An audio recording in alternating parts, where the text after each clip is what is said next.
So hi guys, sa mga Vivo cellphone, Vivo unit, yan from plain na tempered glass to black na napakagandang tempered glass. So ipapakita ko sa inyo mamaya kung anong klaseng tempered glass ito at kung saan ko nabili.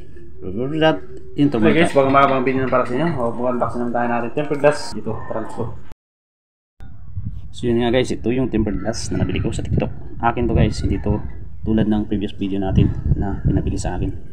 Ito guys, ito yung tempered glass na ceramic. So napakaganda ito dahil di lang isa yung mabibili mo kung hindi dalawa na, sa halagang 60 plus lamang. So napaka affordable ng tempered glass na ito at ceramic.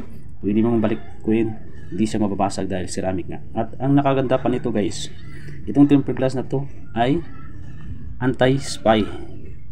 So napakaganda itong tempered glass nito guys dahil yung mga kaibigan mo or merong dismoso sa inyo, hindi makakita kung anong ginagawa mo pag nagchat-chat ka sa phone mo, dahil sa gilid, pag tinagilid mo, hindi makikita ang anong ginagawa mo sa phone mo dahil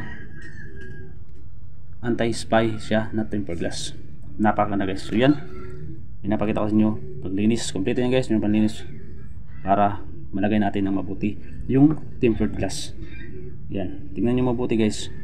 So hindi ako professional maglagay ng tempered glass, pero napakadali lang, napaka easy maglagay at magpahid ng phone para malagyan ng mabuti ng tempered glass.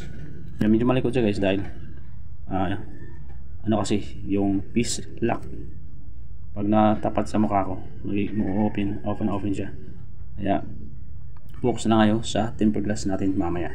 So ipapakita ko sa inyo kung gaano kaganda, anong diferensya ng walang tempered glass at saka meron. So yun guys, play lang siya guys para hindi mabagasgasan yung cellphone natin sa mga screen. Kailangan natin ng tempered glass at di basta-basta tempered glass, dahil ang tempered glass na to ay napakaganda. Yan, ceramic, pwede siyang guys, hindi siya mababasag, pwede siyang mabaliko. Napakaganda nito at napaka tibay. So yan, tingnan nyo mabuti. Yan lang yung step para paglagay ng tempered glass. Yan napakaganda.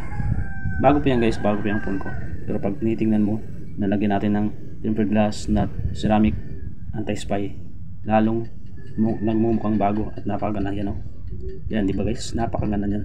So if you want this guys, lalagay ko yun sa yellow basket na makaroon kayo. So thank you for watching, see you in my next video.